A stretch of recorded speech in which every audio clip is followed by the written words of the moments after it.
Where are you this weekend? San Jose. So you're out every weekend. Yeah, for the rest of the year. Actually, till December. December, I'm not. I got a 2.5-year-old, man. I can't go out every week. It breaks my heart.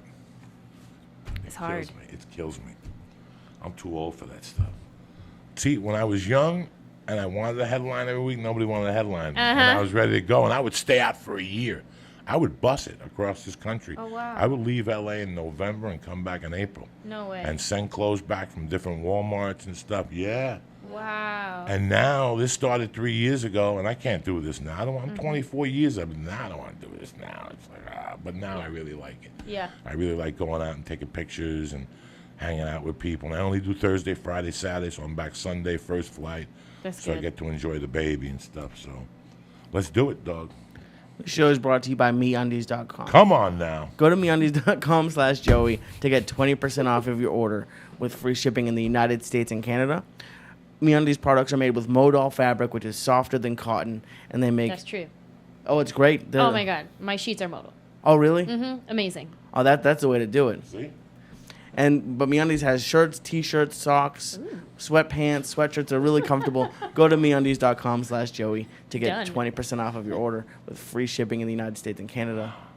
And go to Onnit.com and use code word church to get 10% off all of the great optimization products like Alpha Brain, New Mood, ShroomTech Immune, ShroomTech Sport. Use code word church to get 10% off.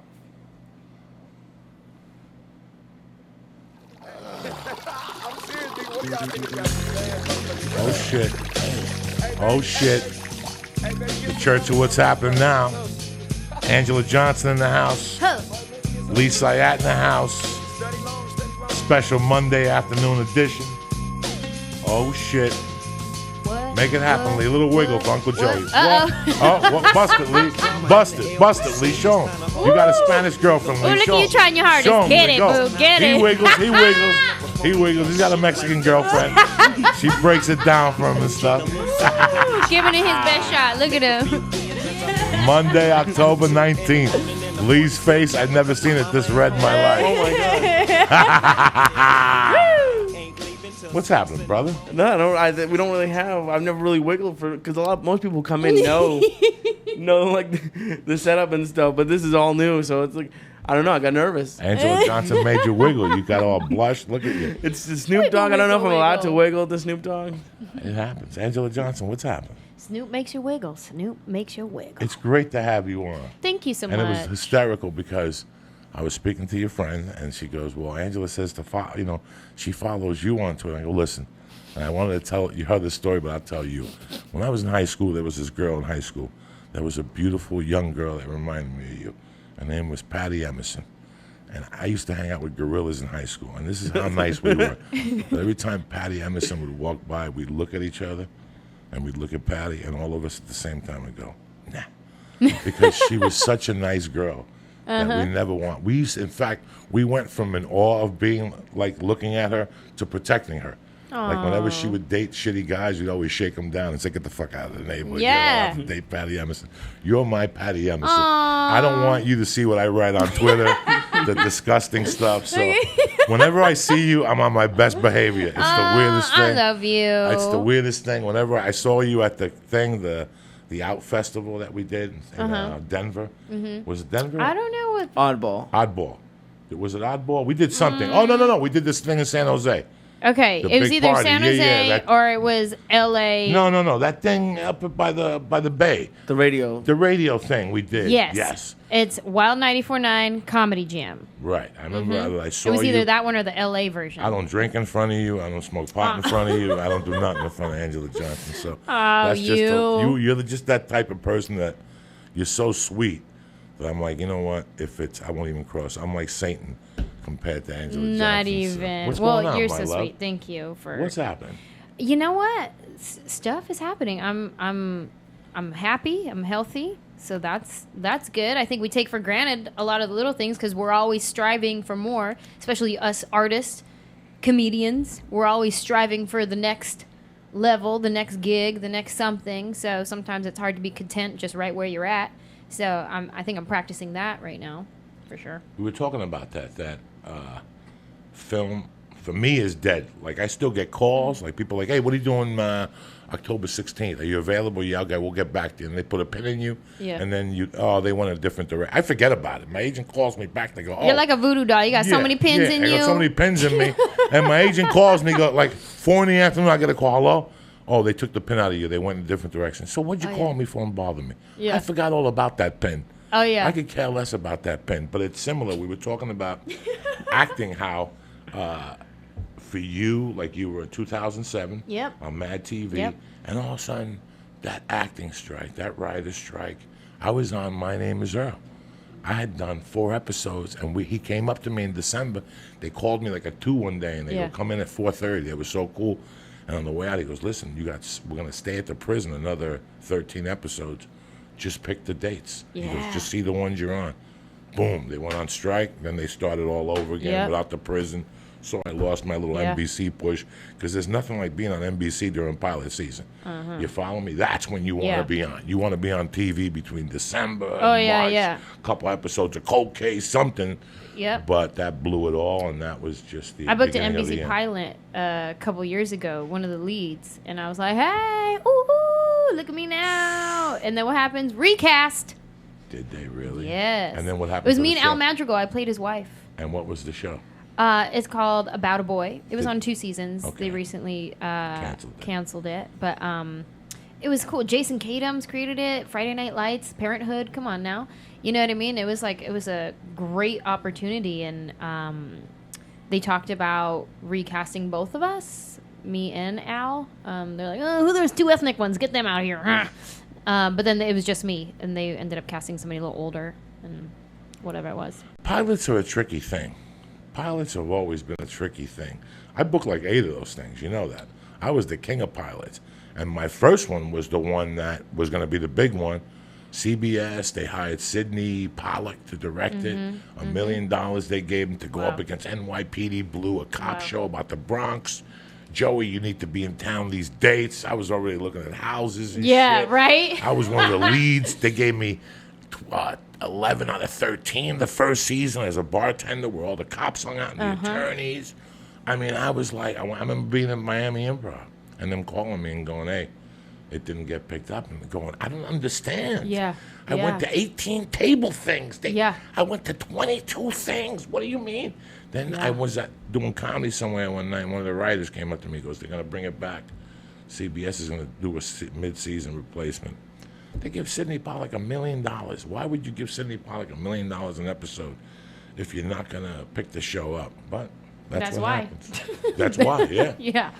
They couldn't afford it. It's so weird. And I booked 4 pilots at Fox. Wow. One of them got picked up, the Louis Guzman show. And then they wanted to go with a white cop instead of a Latin cop, which is a recast in my world. Then I got picked up for Happy Hour. Same thing. They recast the landlord. They used me to shoot the pilot. They liked the laughs. Then they went a little bit more subtle, because the rest of them were, what do you call those actors? Improv. Like, what's... Improvisers? Yeah, what's that gig? Improv. And growling. IO West and all They were that? all growling actors. I mean, you should have seen these guys. They were getting limos there and shit. It was like their big break. And I was like the outsider, the stand-up comic. I was like, ooh. But you know Ooh, what? you write your jokes. The show lasted 5 episodes, so fuck them. So the hell with them. Which is more frustrating for you guys? The business of stand-up or the business of acting?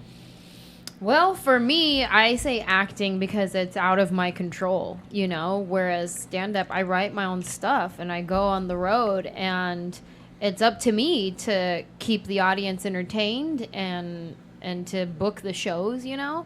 But in the acting world, you have so many hoops you have to jump through. You have network has to approve of you, producers have to approve of you, casting has to approve of you, everybody has to approve of you, and then if you didn't write it, you're going off somebody else's words and they rewrite it, and you went from having 5 pages of dialogue to 1 page of dialogue, and then you end up getting recast, and like I have no control over any of that. It's like I'm just, you know, their little puppet. They put me wherever they want. And then even when you create your own stuff, everybody thinks it's so easy to just start making your own things. Really? That easy? It's not that easy. If your gift is not screenwriting, if your gift is not producing, it's not so easy to just make your own stuff. And then even if you do write your own show and you sell it to a network, then they pick it apart and they make it what they want it to be because We want you to have a white husband. yeah. I don't get it. You know, I knew a girl in this town that was a good-looking girl, but not a playmate, you know, whatever. Yeah. And she sold a show, and they came to this girl, and they said, listen, we want the show on ABC.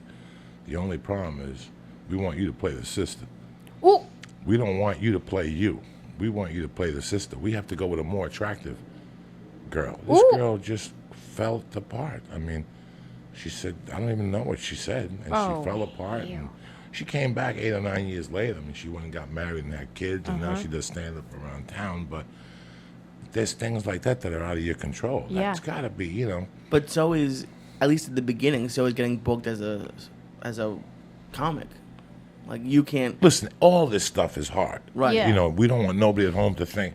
I love when people are like, oh, it took you 2 years to book a show. It took me 3 weeks. I took one acting Yeah. class. All right, don't worry. It's going to all catch up to you. Yeah. You're going to have to pay your dues somewhere along Yes. the line. Yes. Some people come to town and book something right away. I Yeah. did. I booked something right away. I was like, oh, I got this. Uh-huh. And then I went to like 20 major auditions where I fell on my ass. And I'm like, Uh-huh. okay, I'm going to have to go to acting class Yeah. then. Because everybody Yeah. was saying you're a stand-up. You don't need acting class. Okay, that worked until I blew 20 auditions. Yep. And I went to an acting class. And then I had something to work off. And then I started booking, you know, because the stand-up did help. I could go into a room and blow up a room with 4 people. That's what Yeah. you get from stand-up, the Yeah. advantage we have over actors. You were saying when you first moved to L.A., though, your first passion, it's such an unreal thing. Like with Oh, me, yeah. my first passion was stand-up, but nobody wanted to talk to me. Like I was always too dirty or too old. But I'm booking all this shit, and I'm like, wow, how could the acting world accept me? But the one I didn't really want. Like Yeah. I would go in for stuff. I booked a pilot. I booked a show one time, 3 episodes on an NBC show. When I walked in, I told the woman right out, I'm not right for this. And she goes, what do you know what you're right for? Wow. And I go, because my name's not Hector. Wow. I'm not going to book this. And she goes, read the thing. And I go, I'm not going to book this because I'm going to New York for The Sopranos. I'll never forget this. And she goes, no, you're not. You're going to be here Monday. You're going to producers. She Wow. knocked it out. She fought me in the room. Like, I did Wow. not want to be on that show at all. Whoa. I'm like, I'm just coming up here out of respect for my manager. It's better than canceling an audition. Uh-huh. I was going to tank it. And she's like, you could do better than this. Read it. And I'm like, I don't want to read this. And she gave me 3 episodes and it's got it on Wow. the show. The complete opposite. I'm over here. Are you Complete- sure you don't want me to do it one more time? I don't want to do it. I didn't want to do it. Yeah. They rewrote the role for me. Wow. Like from Hector to Michael. That's why you never know what you're walking into also Yeah. as an actor. Like, Yeah. I didn't want stuff after a while. I remember going to the comedy store one night and going out with people and eating something and getting sick. And the next day they're calling me going, they're waiting for you in a producer's session. Wow. And me going like, I can't make it. I can't even drive. I'm so sick. And they're like, we'll give you an hour. You need to be here. And I booked a movie Wow. with James Coburn. Wow. An American Gun. I'll never forget that. So in the beginning when I came here, I didn't want most acting jobs, and I got them. I wanted to be a stand-up, but Montreal Wow. wouldn't take me. The improvs wouldn't book me. Nobody would manage me, so I was dead. And now it's completely different. Like now, I like to book some TV once in a while, just to nothing. Nothing. Cricket. Cricket. Do you think it'll go in like another? Well, it's peaks and valleys. Oh, I'm not complaining. absolutely. I'm not complaining, man. I'm complaining. Really? Just kidding. You have no reason to complain. No, I'm kidding. And then you have the age gaps also in this town that a lot of people don't know about. You know, you have to be from the age gaps are a motherfucker. That's what really Yeah. a lot of people don't understand. Because from 35 to 40, you're dead in this town. Because they're looking for 40 or 50. Yeah. I'm finding I'm in that weird Right place now, yeah. She's in a where weird place I'm right now. not young enough and I'm not old enough. There you go. That's exactly where I'm at right now. And I remember the first couple auditions, I started getting the feedback, she's too old. It was like, what? I'm too old? What are you talking about? And then I go in for like, okay, the mid-30s. They're like, oh, she's too young for this. I'm like, well, what do I do then? It's crazy. I got here between 35 and 40. It was hell. It was hell. They're like, we can't hire you if you had white hair. Yeah. White hair? What are you, crazy? And now I got white hair, and now they don't hire me. Now when I show up to an audition, they're like, would you consider dyeing your hair? How crazy is that? They always ask me, because unreal. your hair would be too shiny for the camera. Can you consider shining hair? Can you just put some powder in it and Can you unshine believe it? that shit? Come It's on. so weird. Whatever you want. You know, Yeah. Ralphie May read for Blow, and they told him he was too small. Wow. Like, what does Ralphie May do? Like, what do you do? And look at the guy they hired. He was a big guy. Yeah, but yeah. Ralphie's a big guy. Yeah. You know? Ralphie's like, you know how hard I've been working on this? For this, Yeah. And now I'm not big enough. I That's saw terrible. you in something, though, recently, and I can't remember what it was. Enough said. James Gandolfini. There you go. Is that what it was? There it was. Okay. I knew I saw you in something. Probably that. I'm guessing. I don't know. You played the other girl's house Yep. lady. Played the housekeeper. Who I've always had a crush on that woman. I don't Julia know. what. Louis-Dreyfus? No, No. Toni Collette. Toni Collette. Always had a crush on her. There's something about her voice, something that I like. Her accent, maybe. Something. Where's she from? Australia or New Zealand? Something like that. She did something that I really liked her in. Yeah. But she's done a lot. She did the movie with Pacino when they had the make-believe woman that was with Jay Moore. You ever see that movie? I didn't see No. it. Pacino, they had a make-believe movie star. They put her in a bunch of stuff, and then she wouldn't show up to all the premieres and stuff, so which made her even more popular. So now they had a producer. The studios wanted to see her. They wanted a producer. She was just like a fake woman or something.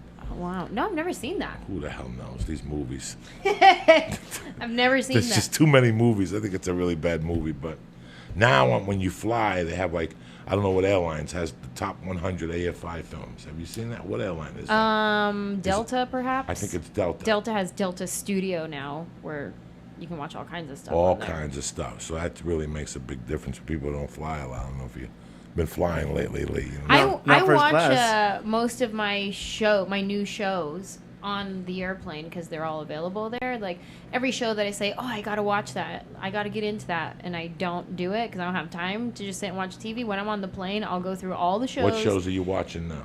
Well, I'm not really watching anything, but on the plane, I saw Grandfathered, which I thought was really funny. Who's that? Is that one That's John Stamos? Stamos, Yeah, Stamos. I always get Stamos confused with Homeboy, who's on the other show that comes on right after The Grinder. It's Fred Savage and Rob Lowe. Rob Lowe and John Stamos. I always get them confused, but I saw both of their shows. I thought they were great. I like to watch the shows that aren't critically acclaimed. Like, I like Criminal Minds and Law and Order SVU. Well, Mariska Hargitay wins awards a lot, but like I'm not hip on all the shows that everyone's talking about, like Orange is the New Black and True Detective and like all that kind of stuff. Like, I just want to watch cheesy shows, like Criminal Minds. That's one of my favorite shows. See, I'm a Law and Order type of dude. Oh yeah, Law and Order SVU. Law and Order, SVU is too disturbing. Too Uncle disturbing. You Joe. just like Law and Order Criminal Just Intent. Law and Order. No, not even Criminal Intent. Just Oh. Law and Order with All Jerry right. Orbach. Uh-huh. and Old the- school. And the good-looking dude, the Spanish. Benjamin Benjamin Bratt. That's it. Hey-o. That's it. That's Mm-hmm. it. He's got like 8 seasons. That's it. Just give me. And they play those. I watched them on a fucking plane the other day. Oh, yeah. You could put DirecTV on at 6 in the Yep. morning. Blast. Bam. I watched the USA Russian. Network. USA Hello. and TNT. Yep. TNT. Yeah, I love all that stuff, dog. That's the first thing I do in my hotel room on the road. Me too. I turn my TV on. I go directly to USA or TNT. And here's the thing: we're in comedy, right? So people assume that we love to watch all the comedy things. If I go onto USA and it's a marathon of Modern Family instead of a marathon of Law and Order SVU, I get so sad. Because I want to watch the crime show where somebody gets raped and then they find out who it was. Like, that's what I want to watch after making a bunch of people laugh. See, I can't watch the rape shit. It affects me differently. I like the regular murders and drug dealers. Like, I live for Fridays because when I come back from radio, I get room service and I watch Gangland like a motherfucker. I get to You watch don't take the a Hells after Angels. press nap? Sometimes. Yeah, I watch a couple Ganglands and I'll take a little nap from like 12 to 1, 12 to 2. Because Gangland comes on here at 10. So by that time, I'm doing shit with my daughter if I'm home on Fridays. But when you're on the road, it starts at like 7. Yeah. So you got a good cup of coffee. You get to watch the Hells Angels or some 2 black guys from Atlanta who jump up Right. and down and mug people. And then you get back and they're watching Hells Angels, the M13. You get to learn about the whole thing at Gangland. That's so weird. I don't bring Netflix How about the on first road. 48? I like that too. That's a very good That's show. my jam, too. That's my jam too. A&E Network. That's the first 48. A lot of people don't know that A&E used to have Law and Order at lunchtime. A&E, 15 years ago, that's where Law and Order first went, to A&E. Wow. So in the daytime as a comic, I would do my shit in the morning and then shoot home by 12. Me and my wife, girlfriend at the time, would watch 2 or 3 Law and Orders, eat lunch. Then at 3, I'd go do whatever I had to do again with a little dose of Law and Order. Tell you what else I watch on the road, believe it or not. Sex in the City. Really? I'm a Sex in the City guy. Always have been. I don't give a fuck what anybody says. Who do you It's a like? great show. I like the dirty whore, the old woman. The writer gets on my nerves. I have a crush on the brunette, but she can't talk too much.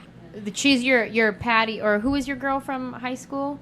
The pretty girl from high school that The girl who you wouldn't hit on. the one you wouldn't let anybody touch. You guys would Who- look at her. Oh, and Patty wonder- Emerson. Patty. Patty yeah. Nash. Is she Patty. your Patty? The brunette. The brunette is too clean. Like she's always complaining about sex and shit. The redhead's really cute. The redhead's been around for 20 years as an actress. A lot of people don't know that. But I don't like none of the writers' boyfriends. They're all fucking fruits. The chick. What season are you on? I'll tell you who I liked. Barishna Croft. When she dated the old dancer, that was pretty good. He was a hottie. Mr. Big is a hottie. I like Mr. Big. Mr. Big. Well, he's also Law and Order. Yeah, he's also. I like the redhead when she dated the dude with the glasses. He was a very nice dude. But had cancer in his nut. Yeah. Oh, He was yeah. very nice. I like him. That was you know, How long have you been watching Sex Since and the day City for? one. That's Really? amazing. since fucking day one, I will watch Sex in the City. Is such a fucking great show. And they tried to do it with guys, and they couldn't do it. They did? They tried to do it with Bobby Slayton and the other guy from the Comedy Store and an English fucking guy, and they couldn't fucking do it. Sex in the City was one of the most brilliant fucking shows for women. Yeah. It really was. It set up, you know, you want to know what fucking women are thinking. They're all a bunch of dirty animals and shit. But not really. They had backstories. Oh, yeah. They really had a backstory. When the old whore fell in love with the dude from the Warriors, that was fucking the best.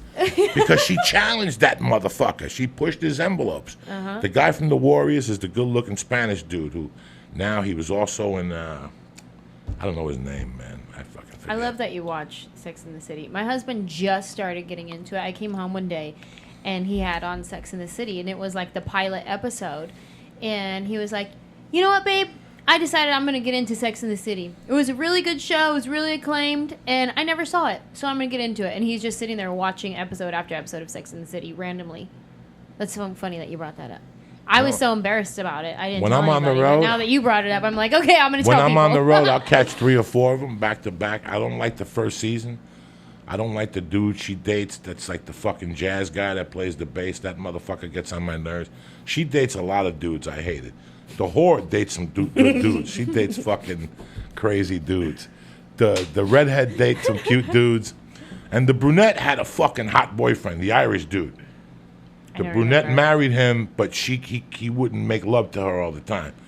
That's a good-looking motherfucker right there, that Irish white dude. That dude's a badass dude. I'm just going to go back and She just IMDb got it. on his nerves. She talks too much, and the chick talks too much, a little too much, the writer. And she's too obsessed with shoes. I don't like none of that shit. Get sneakers, you fuck. It's New York City. Yeah, exactly. Right? Who the I remember fuck- the first time I went to New York, I tried to wear heels and cute shoes. I'm like, what? The other day, That's lies. at Chicago Airport, I was this close to going up to some fucking dumb chick with heels.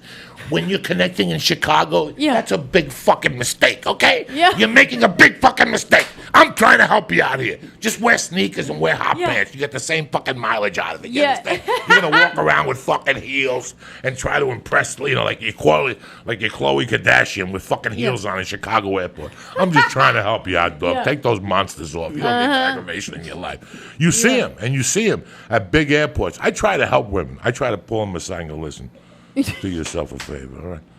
Carry some flaps. Yeah. Wear your Fucking put flats. sneakers on, Yeah. dog. Do something. You're fucking killing me here. Yeah. You walk around with like some sandals in your bag just to give out. Yeah, sneakers. I always, it blows my mind when I see girls at the That airport don't wearing know- a dress, yeah, a or a dress. skirt. Because I'm like, do you know how freezing it is on the airplane? Are you crazy? I get it. You may have a meeting as soon as you get off the plane, but, You carry ever, it. you ever going to train in New York City? It's women who are impeccably dressed with fucking track shoes on. and they got a bad motherfucking pair of fucking Goche fucking Cabanas in their fucking bag, ready to put on as soon as they walk in the fucking building. Or I've seen women in New York with motherfucking house shoes on. I've seen a woman dialed up to the 10s with house shoes on the train. Fuck it, who's on the train? What do you care? Yeah. You're walking upstairs and shit. I'm making stuff happen. Yeah, Do you? You're a woman, dog. We work with you. I'm working with you. Put the Converse on. I'm all right.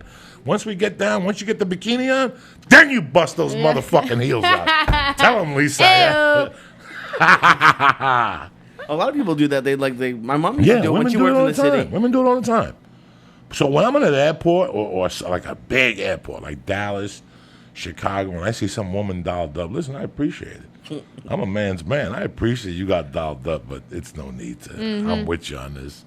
You don't need this shit. And you see them. Thank you, but yeah, you see them making a mistake. Does your wife ever do that or not really? She doesn't seem like she wears heels. No, she'll wear heels to church and stuff like that. But besides that, no. She knows. She hears all my stories from airports. I'm there to help you. Hey, listen, nobody likes a pair of women's heels more than me or nice boots or something. But there's a time and place for everything. Yep. Agreed. You like shoes? Like you like looking at women's feet and like nice shoes? Yeah, who doesn't? I never really thought about it that much. What do you find attractive about a woman? Besides, I don't think she's a 10, but I'll tell you who wears some fucking badass shoes. Chelsea Handler. Really? Chelsea Handler knows how to wear a shoe on. It screams dirty animal. And that's what a man wants to see on your feet is dirty animal. Hilarious. He really does. Well, I was rocking my Nike Cortezes this past weekend in the airport. That don't mean nothing. Yeah, your family. What is? I was the smart girl. I prefer to be the smart girl traveling, not the hot girl. So how long have you been doing comedy now? 9 years. And the sketches got you into stand-up, or you were already doing stand-up when you had the sketches? What happened was I moved to LA to be an actress. And while I was out here hustling, trying to make it happen, and nothing was really happening, I did like a couple commercials. So it's not nothing. I did a couple commercials, and I did like one co-star role where I said 3 things on a sitcom. But other than that, it was pretty hard to catch a break. I was randomly at this church that's very entertainment based, right? So there's a lot of producers, actors, dancers, a lot of creators at this church. And there was a stand-up comedian who was teaching a class there. And she asked me if I wanted to take her class because I was in the Tuesday night improv class, right? So we would just do improv games and whatever. And she was like, hey, do you want to take my stand-up class? And I was like, well, is it free? And she's like, yeah, I guess so, right? I had never thought of being a stand-up comedian. And so I took this class, and I thought to myself, this nail salon character I've been doing since I was a kid because I grew up in San Jose where there's a lot of Vietnamese people. I had a lot of Vietnamese friends growing up. So it was like, I know I do this accent, and I always tell the story to my friends about getting my nails done, and everybody laughs every time I tell the story.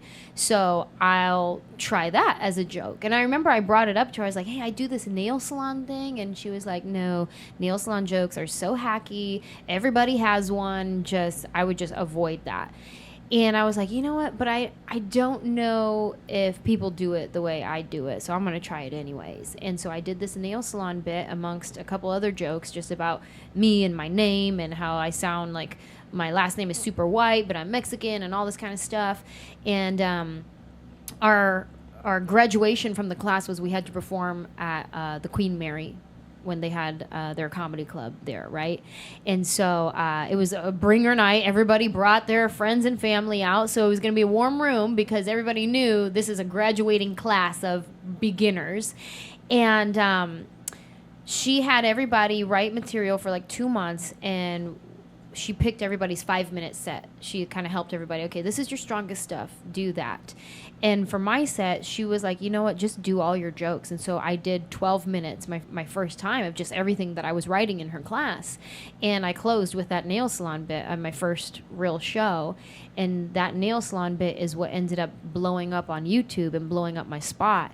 And so from that, I started getting people reaching out to me on MySpace. This is when MySpace was hot. MySpace was hot. And because nobody really knew how to get a hold of me. So people were leaving me messages, and they wanted me to perform all over the place. Like I was getting messages from Australia to the Philippines, to all over the states, Atlanta, Ohio. Hey, when are you coming here? When are you coming to perform?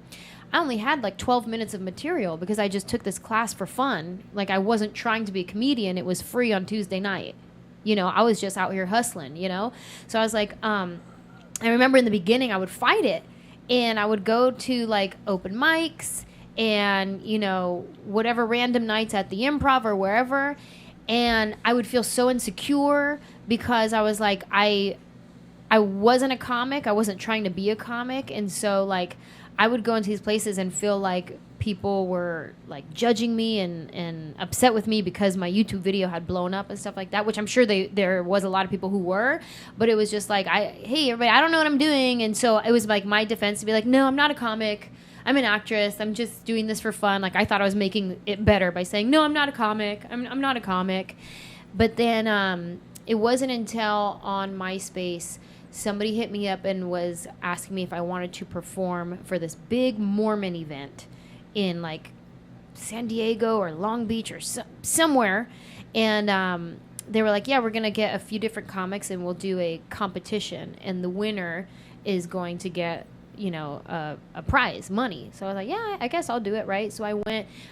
There was a few different comics there. And I performed, and I ended up tying for first place in their contest that they did. And there was just like hundreds of Mormon kids. And me and I forget, I think it was a guy named Dewan Owens who, my friend Dewan, I think it was him who we tied the contest. And I won $600. And that was the most money I had ever made in my life doing one thing. You know what I mean? Like at one time, on one night, I just made $600 and it blew my mind. So I was like, oh, maybe I should be a comedian. Maybe I should try to do this for real then. And so this video blew up and I ended up getting an agent. And people wanted to book me at clubs, but I didn't have enough material. So they would, like, for instance, the Improv in San Jose put me up. And it was like a Wednesday night that I was headlining the show, and it was sold out. But they had to put up 8 comedians ahead of me because I didn't have enough material to actually headline a show. So these 8 comedians go up, and I close out the show with my material. And that's how I started. And I remember that night, sold out the Improv. You've been to San Jose Improv. It's like 450 people there. And completely sold out. And I remember I got a whopping $500 for that show. But I didn't know any better. It was like, yep, $500. Woo! You know? But it still didn't register to me. It was like, I feel like I should probably get a little bit more because it is sold out. And they did charge people tickets, you know, but it was like I didn't know what I was doing. It was so brand new to me, and I just started writing more material after that. And so by the end of that year, 2007 was the year that changed my life. I went from that YouTube video coming out in like January, February, and there was like 4 million views on this one video just in that month, and then to March, where I ended up booking an agent and a manager. And by May, I was on Mad TV. I had booked Mad TV. And then I wrote more material over the summer. And by the end of the year, I was touring across the country with my stand-up. And I had got to about 40, 45 minutes of material. So it was enough for me to finish out a show. But if a joke didn't work, I didn't have anything else to go to because all I had was this. This is every single joke that I know right now. I'm about to do it. I remember they were saying, some club owner, I like to say it was the guy from Brea, but I'm not sure. And he was telling me that they put somebody behind you one day, and it was the most embarrassing thing because when you got off, half the room got up and fucking walked out. Like they were there to see you, and they put you as a feature somewhere. Yeah. And then they had a headline, and after you, like there was no interest. Like that's it. We came to see Anjelah Johnson. Period. Yeah. It must have been. But fuck it, it's exciting. That's what you did. You know what? You made a bang. That's what it's all hard. about. It was hard for me because this was a new world for me, and it's a guy's world. You know what I mean? Like I'm working with a bunch of guys, you know, and I don't know exactly which situation that was, but I remember that happening a couple times. And so I've really only done actual feature weekends 3 times in my entire life, and that started happening, what you just said, that kind of situation, to the point where I was starting to offend people. Right, yeah. And so they were like... It's mind-boggling. They just get up. Yeah. So they were like, we need to start giving her own weekends, and so they started headlining me because I could sell tickets, even though I didn't have a lot of material. Right? No, that's it. So that's how it started happening, because I was offending people, not knowing I was doing that. Because like I said, I was so new. I was like, okay, yeah, go do radio in the morning. Okay, sure. You're gonna pick me up and take me to a radio station. That's my first time doing radio interviews. I didn't know that I'm stepping on the headliner's toes, because that's the headliner's job, not my job. I was just doing what the comedy club told me to, because in my world, the comedy club was my boss. Yeah. They hired me, so they're like, go do this. Okay. What do I do when I get there? Just be funny. Okay. You know, it's crazy that you were surprised that I watched Sex in the City. I'm sitting here looking at you going, why would you be surprised? I love all that stuff. I'd rather hang out with women than hang out with guys. You know, when I was a kid, my mom was really hot and she had hot girlfriends. So they would get dressed in front of me when I was 5 and 6, and I got so good at picking clothes for them that they would just come over and go, let him. No I'm way. really good with that stuff. I could get a woman laid. I could find the woman a man. I could find the woman, if they listen to me, You're they're the fucking, best wing woman ever. You think I'm kidding you? I could get any woman laid. If you tell me what dilemmas you have, I'll walk you into a bar or wherever, a library, and go, play it this way, and I will find you a fucking man in 5 fucking days, guaranteed, or your money back. You think I'm kidding I you? love it. I am that good. When I was a kid, women would come over to my mom. She would go out with her girlfriends. My mom had a bar. I'd be crying. No, take me with you. And they'd be coming out with bras on and panties in the 60s and going, fresh from Cuba, going, what do you think, Jose Antonio?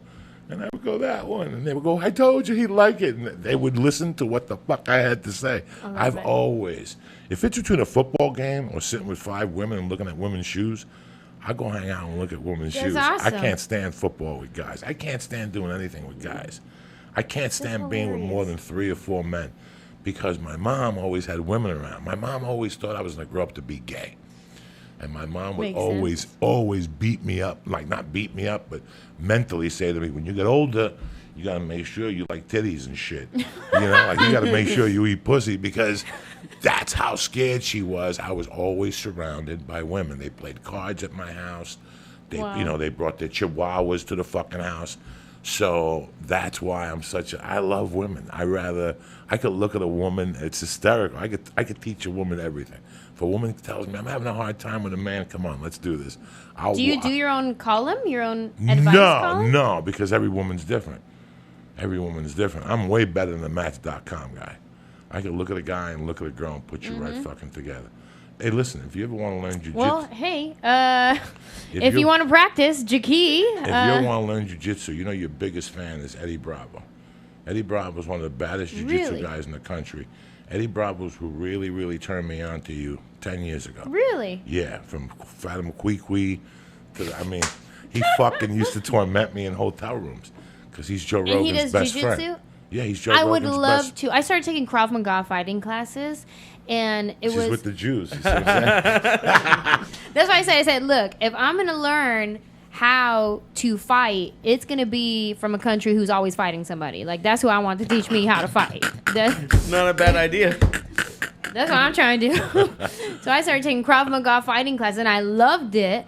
But the place where I was taking it is all the way downtown, and I live all the way damn near Encino. You know what I mean? So it's like an hour to get there, an hour back. It's at 7 in the morning or 12 noon, and it's just so far.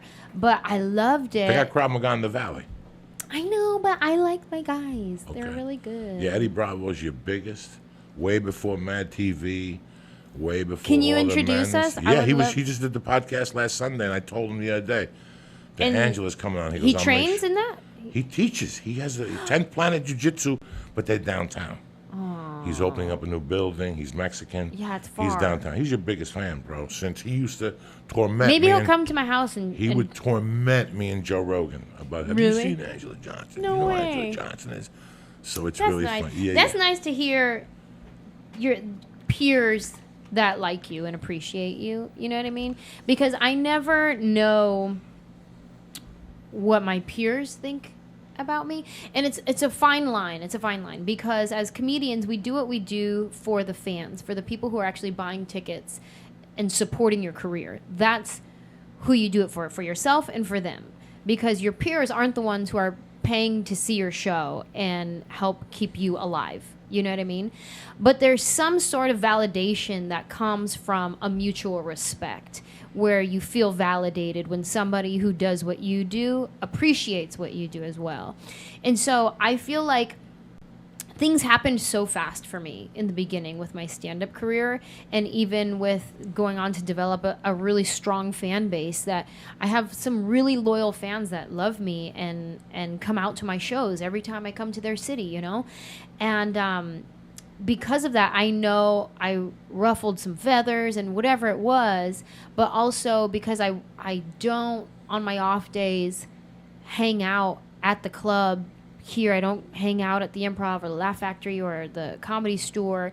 It's like I go on the road and then I come home, and then on my 2 days off, I'll go visit my godkids and their mom, who's a second grade teacher. You know, like, they're not in the comedy world, they're not in the business. No, you don't have but to I be go involved and in this all the time. I hang out with them and I have dinner with them, and then I'll go do game night with my other friends who, you know, they're not in the industry either, and I get back to reality You and balance life. it. No, you need balance with this. And then I go back on the this road. shit's, you need fucking balance or you'll kill yourself. Yeah, so You when need I'm on the balance. road and I'm doing my show, I don't get to meet all the other comics who are out there. I don't get to hang out and have FaceTime and know who they are and stuff. And so anything that I heard of or know is just word of mouth that gets back to me somehow. And so it's like I never know who likes me and who doesn't, so I try to just put my blinders on and stay focused on my path. And then when I hear that somebody is a fan or does appreciate what I do, it always, you know, makes me feel good. Like, oh, that's dope. Yeah, no, that it's- so he and so really likes liked you. you. know what I He's mean? always Like, really liked you. it's cool to hear that, and so thank you. If I go on the road, I go to the store on Tuesday nights just to tune up, because I don't want to get on stage on a Thursday with a 5-day layoff. Yeah. Or a 4-day layoff. I have ideas on Monday I want to put on paper on Tuesdays. If I'm on the road, if I'm home all week with my family, I only go out 3 nights because I have a 2.5-year-old girl. Yeah. You follow me? Yeah. So I got to be home. I got the podcast 2 days a week, and that's the thing. When I first got here, Lee and I had to talk on the podcast Wednesday about dedication to your career. Yeah. When you first get here, you have to dive into this. The mistake I made was not having balance. Everything in my life then was comedy and partying, you know. Yeah. And then I got rid of partying, and it was all comedy. Like, the first 4 years I was with this woman that I've been with for 15 years, I didn't see her Christmas. That didn't mean nothing to me. Comedy was what I did. Wow. You know, but now I have a different balance, and I try to, you know, it's amazing how many directions you could get pulled in a week if you let it. Oh yeah. And unless you put your foot down and go, these are my priorities. Yeah. You know, Tuesday, Wednesday, Thursday at 5 o'clock, unless you're giving me an envelope, I could care less what you're thinking. I pick my daughter up at school. Yeah. You know, I like to walk around on the Tuesday, Wednesday, and Thursday. I like to walk her. I like doing it. Yeah. Unless there's something better than that, which there isn't.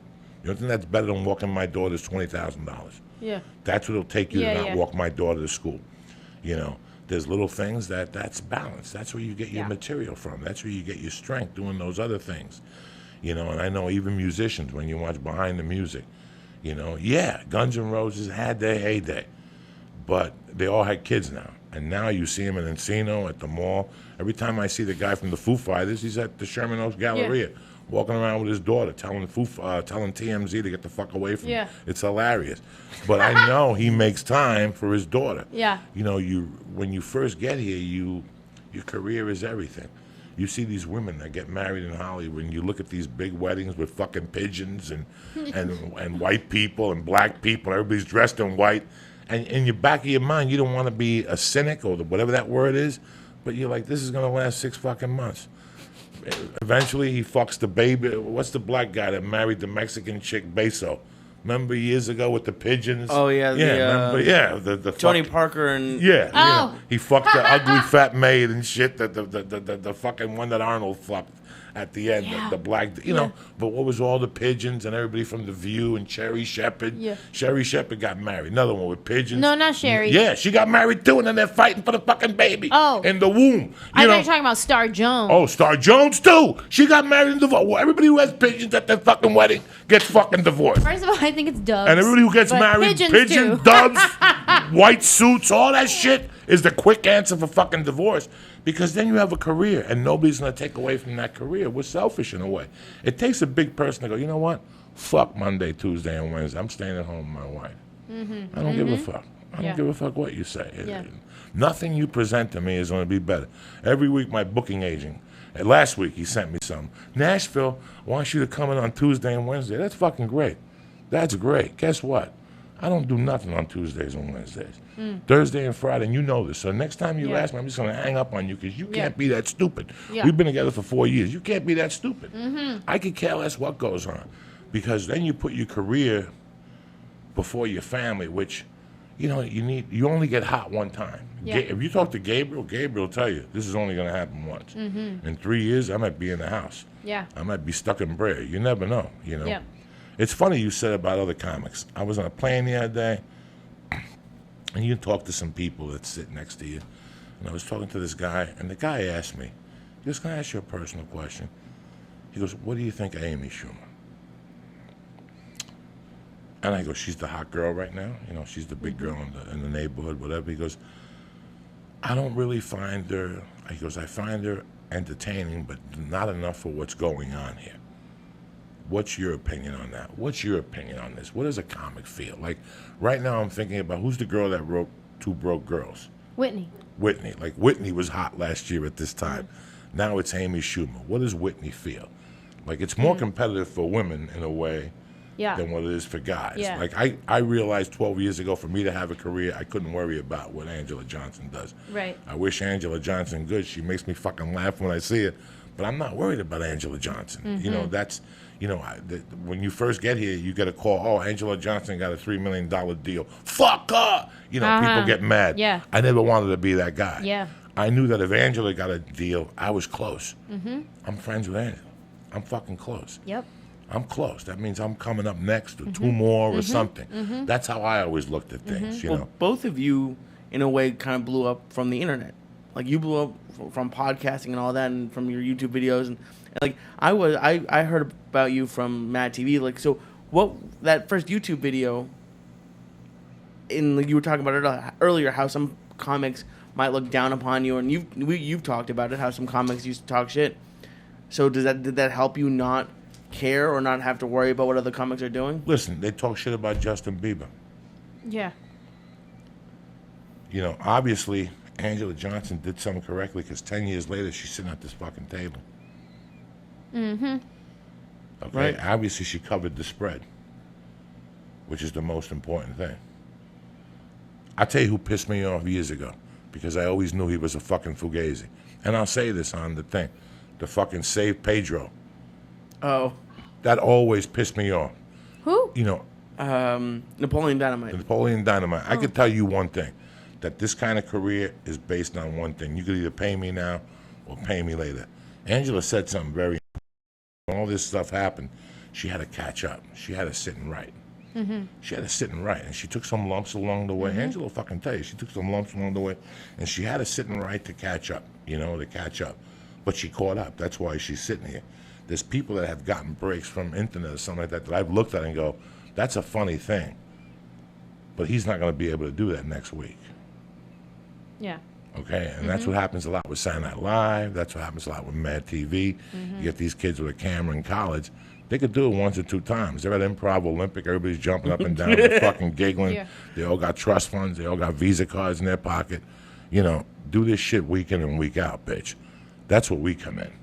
You know, and that's why I used to go to auditions and freeze up at auditions, Anjelah Johnson. Once I got to an audition, I'd see somebody from Ocean's 11, and I'd freeze up, and then in the back of my mind, I'd say, wait a second. A, they never followed Paul Mooney. And B, they never did comedy at halftime of a Buffalo Sabre game. Yeah. When people were booing at you and throwing shit at you. After that, I was saved. Yeah. It was like John the Baptist threw me in the water and threw water on me. After that Buffalo thing, I don't take shit from nobody because I survived that. Yep. And after that, I would go in the rooms, and they'd call me and go, Joey, you booked the role. And I go, because I thought that way. I go, you can't take it. You can't take the work away from somebody. There's so many. It comes down to perspective, and which is basically what you're saying. Like, you can go in the room and you see the person from Ocean's 11 or I go into a room and I see a big name actress, homegirl who was on, I forget the name of it. She was on some sitcom, right? And their show just ended. It didn't get canceled. It just ran its course. And now she was out on the circuit getting her next gig. And here me and her are sitting in the waiting room to go in for this role. So immediately my first thought is I get insecure, like, oh, great. This chick, she just came off of 7 seasons, killing it. The casting director comes out. Oh, how are you? Yeah. Oh my God! I saw Johnny the other day. Yes. Oh, did he make his gumbo? Oh my God, I love his gumbo. And all of a sudden you're like, fuck, I ain't getting this role. Exactly. God damn it! Exactly. And you get all insecure, and then they're like, oh my God, okay, we'll talk later. Okay, Anjelah, you ready? Well, yeah, I guess. Just go through the course. You might as well just audition me to hurry up and get to her. You know what I mean? So those are my first thoughts initially. But then if you stop and think about it and you go, wait a minute. I worked hard to get to a place where here I am auditioning, sitting right next to this chick who just got off a show of 7 seasons that was pretty successful. And here we are. Now we're both level. We're on the same field. On the same motherfucking field. You know what I'm saying? It's the first of the month. That's what I always say. Ding, ding, round one, let's go. Who's going to get it? We're all the same in this motherfucker. That's right. That's right. Yeah, you were on a great show that lasted seven years, but when you auditioned, I wasn't auditioning. I wasn't in the room, but now here we are. We both are. So now you have a different kind of competition, whatever. Even though your auditions, I have to look at it, the competitions between me and me only. If I can do my best, because they never know what they're looking for, what they want. Because honestly, the girl who's sitting next to me, she was blonde hair, white lady. Like, they're just seeing comedic actresses. They just wanted the funny. So I was like, at this point, I know my funny. I know my comedic timing. I know how to work a room. So it's you get in there, you do the best you can do, and you don't worry about what she's going to do, what the next girl's going to do, because you're doing your own interpretation of what you read on the paper and then what else you can season it with yourself. You know what I mean? And I go in there and I'm like, well, let me just do me and rock it out. And then you get it. But it comes down to, your perspective. You can be insecure and be like, oh man, or you could be like, yeah, I'm auditioning with this chick. I always call it my balls checklist. That's what it basically is. We have this thing that it's just a doubt. Everybody has a doubt. At one time you have a doubt, and all of a sudden you shit. I got an audition one time, and for some reason, I'm like, are you available Monday? I don't know. And I looked, it had De Niro and Stallone in it. And all of a sudden I looked, and the director and me had gotten into a beef. Uh-oh. I go, fuck. Uh-oh. And I said, you know what? I'm going to cancel this audition. And then my balls checklist. I go, no. I had a beef with him. Guess what I have to do? I have to go in there and do so well that the beef gets erased. Yep. That it doesn't matter. Joey fucked it up. That's the only way. And I went in there, and on the way out, I apologized. I told the casting director, I go, listen, do me a favor. He's a Puerto Rican guy. I go, apologize to Pete for me. Tell him I was fucked up last time and I was doing it. He goes, he called you in. Wow.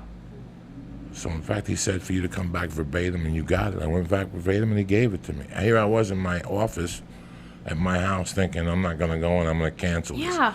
You have to have a balls checklist. That's good. You think about what you've done and the work that you've done to get to this place. Who am I not? What do you mean? What do you mean he's here to take this role? Yeah. First off, I drove to Santa Monica. I'm fucking pissed already. Yep. Number 2, I drove at 2. That means I missed the special at Benihana. On 5th Street in Benihana down there, whenever I get an audition for 5th Street, I'm fucking excited because I catch the Benihana buffet. But if 2 o'clock, I catch nothing. Now this party, I can't fucking go there. So that's all the things that add to the anger of going into the audition. It's all these little things that go on. The same thing when I go on stage, man. Every time I'm going to go on stage, I get there, I fly in, the luggage, the whole thing, the hotel room, the room service. You get to the thing, and 2 minutes before you have all this doubt. They're not going to like me. There's too many old people in the audience. Oh, yeah. This, that. And then you go, you know what? I'm just going to look at the lights and unload on these fuckers. And then everybody's laughing, everybody's jumping up and down. And you're like, what was all that negative for in my own head? Your own head, your own perspective is what you project on to people when really you just know you're good at what you do. Look at you. You weigh, 89 pounds with a rock in your pocket? You're tiny. And you go up there and with a rock in my pocket. And you go up there and fuck these motherfuckers up. You just turn into a leopard. Yes. You go from being a nice, sweet girl from San Jose who was a cheerleader, rah-rah, whatever, into becoming this confident, you know, that you're bulletproof. That will I've cut watched you on somebody. stage. I watched one of your specials, the one on Nuevo. And I'm like, this little fucking girl is bulletproof. She's up there Thank dropping you. her knowledge like she don't give a fuck. Thank and you. for somebody at home, you know, they see a woman and they have all this negative connotation about women comics. At home, I'm watching you on Nuevo going, look at the balls on this fucking girl. Look at her smiling up there, you know, having a good time, you know. I love all that shit. Thank That's you. where my thing comes in. I watch stand-up to laugh. When I leave the house at 8 o'clock, I always see who's going to be on Letterman, who's going to be on the other guy, Yeah. just to see if it's one of my friends so I can come home and laugh. Yeah. And I get home and I get disappointed when you don't make me laugh. I get fucking pissed off, man. You motherfucker, you opened up with that joke. I hate that fucking joke. God damn it, I'm going to bed, you fuck. I cheer for comics. That's why I get good. pissed off. I'm not here at home Yeah. cheering against a comic. I'm cheering for that Exactly. motherfucker. Like, I'll see someone, I go, Exactly. yeah, how come you didn't do it? And I'll see him at the end. I'll Yep. pull him over and go, dog, you did that joke at the studio. That was brilliant. Why did you do it on Leonard? Oh, they told me I couldn't do the joke. Yeah. God, you know, why? Why? Yeah. It's a great joke. It's clean, you know? And to answer your question too, where you were asking me what I thought about the Amy Schumers and the Yeah, Whitney I'm sorry Cummings about and that. stuff, is exactly what you just said. That I root for them and I cheer for them, and especially not just because, like you said, I root for the comic and I want the comedians to win, but especially me being a female and seeing other females being empowered and given the opportunity. Not saying given where they're at because they worked very hard to get there, but given the opportunity to show them how good they are at what they're doing. And just like you said, seeing them do it makes me think I'm not too far away then. She's paving a way, she's doing it, she's opening the door for people like me to come in. And same thing, somebody might be looking at me. I'm paving the way and opening the door for another female comedian to go and do theaters across the country or whatever it is. So I look at the Amy Schumers and the Whitney Cummings, and I think they're inspiring to me. But at the same time, as artists, you have to admire to a point where you're cheering them on, and then the second you start feeling envy or not happy with where you're at because of where somebody else is, that's when I have to put my blinders on and not pay attention to what they're doing so that I can refocus on what I'm doing. So I will cheer them on and be so happy for them until I start feeling in my heart a little bit of like questioning my own journey and like, oh man, how come I'm not doing this? Or up right there, that's when I got to put those blinders on and be like, you know what, let me not scroll through Instagram anymore because I'm starting to get insecure about where I'm at because I'm right where I'm supposed to be. So only focus on where I'm at and continue growing and regaining that confidence and growing where you're planted, like I was saying earlier. And then back to cheering on my friends again, cheering on, you know, people who I admire and I think are funny, and I'm happy for them that they've gotten to this point. You know what I mean? So that's kind of where I'm at. Do you ever think that when you put your blinders on, that you might be doing it so much, like you put your head down and work, and you don't realize where you've gotten? So like if there's young people listening to this who are young actors, young comedians, if they walk into that audition room where you were like, oh, the casting director wants that well-known person, you're that well-known person to a lot of people now, and you do you feel like you might not realize it? Because I do it sometimes. Like I put my head down and you work for a few months, and then you get up, you're like, oh wait, all this has happened, or this has changed, and it's hard sometimes to well, see there's where two yourself blinders. at. Yeah. There's two Yeah. blinders. There's the blinders that you put on not to see what the fuck's really going on. Then there's the blinders you put on that, in other words, it means rolling up your sleeves. Yeah. Right. That's what putting blinders Yep. on mean in my world. It's Yep. time to roll up your sleeves. Don't worry Exactly. about what Amy Schumer's doing. Uh-huh. Don't worry about what Lee's doing. Don't worry about Yep. what Anjelah Johnson's doing or Felipe. You got a job to do. Yep. That's it. He got a deal. God bless him. He got a deal. What did he do to get that deal? That's what you got to do. Not watch TM and wait to get pictured by TMZ because everybody thinks they put the wrong work in. You got to do what these 10 successful people are doing. Right. And that's the blinders. That's another word for going, I got to roll up my sleeves and not worry about what people are doing. Yeah, and even to touch on that, what you're saying, doing what they're doing, meaning the work hard ethic, because my gift is not Amy Schumer's gift. Whitney's gift is not my gift. Felipe's gift is not your gift. Like, everybody has their own strength and gift, but what we have in common is our work ethic, to work hard and be focused on what we do best and excel at that. I always tell people, do you and do you well. You know what I mean? So whatever your strength is, work it and be a good person while you're doing it. But that's what it is when it's, do what they're doing is work hard, but work hard at what you're good at. You writing this shit down, Lee? Oh. I don't see you fucking taking notes, cocksucker. He got the record It's on, so though. weird how I was looking at you that time on Nuevo when you had that special before this one. I haven't watched this one. I was watching you and I was thinking about Jodie Foster in Silence of the Lambs. There's one part with Jodie Foster in Silence of the Lambs when she walks into a room filled with men. There's not another woman in the room. Mm-hmm. It's just filled with men. And they look at her and they all turn away. And the guy comes in from the FBI and she's got to clear them out. You ever see that movie? You remember that A scene? long time ago, but When they Paint it. take the chick out and they got to put shit under the nasal spray because the girl smells really bad. She's got to chase all those guys out of there. And she's like, come on, guys. The family didn't want this. Come on, you guys got to get out of here. And they were going out one by one. I'll never forget what it felt like for her. Like if a woman had to do that in real life, I'd get 20 guys out of a room. That's what a lot of people, like when people make the statement that female comics aren't funny, I want to punch them in the fucking mouth. It does something to me. For starters, let me tell you how stupid you are, motherfucker. Turn on Channel 5. Turn on KTLA at 2 o'clock. I Love Lucy's on. It's not I Love Louie. It's I Love Lucy, bitch. Okay. 50 years before Louis C.K. was even an itch in his daddy's pants, Lucille Ball was making fucking people laugh. Her and a Cuban dude who had to say, hey, a fucking Cuban dude, for all you smart Scientologist dumb fucks, a Cuban dude had to go, hey, how come we're not shooting 3 cameras? Why are we shooting with 1?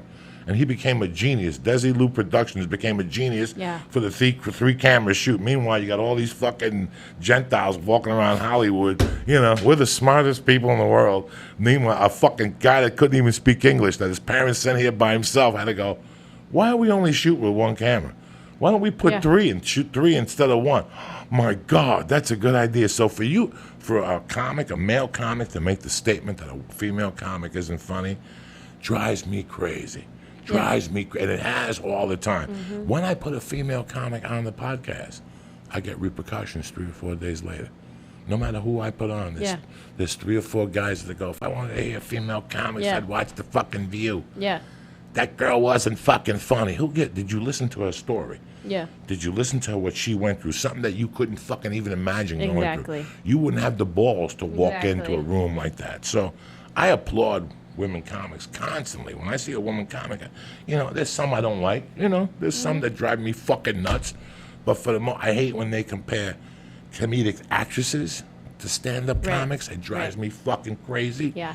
That drives me crazy. Yeah, she's funny when the director's in the room and they say cut and then they edit. That's fucking great. But to do what Anjelah Johnson does at the Bray Improv Saturday Night Late Show or that thing we did up in San Jose, that's a jungle. Yeah. That's a fucking jungle. They're drinking $8 beers. It's like a Raider game light. Yep. It's like a Raider game light. Sure is. Why do you think female comics get, like, one of the complaints I hear a lot is, all she talks about is sex. Not all female comics, but that's something that I hear a lot. But a lot of male comics talk about sex. I don't know where the line is. Such A a guy prejudice. sleeps with 10 women, he's a hero. A woman sleeps with 10 guys, she's a whore. Yeah. We've been going through this since day one. Yeah. It's something that's etched in us deep down inside, just the way things are, man. Yeah. Do every female comic speaks about sex? No. Sometimes, I worked with a gay guy this week that fucking killed me. A little Mexican gay guy that destroyed me.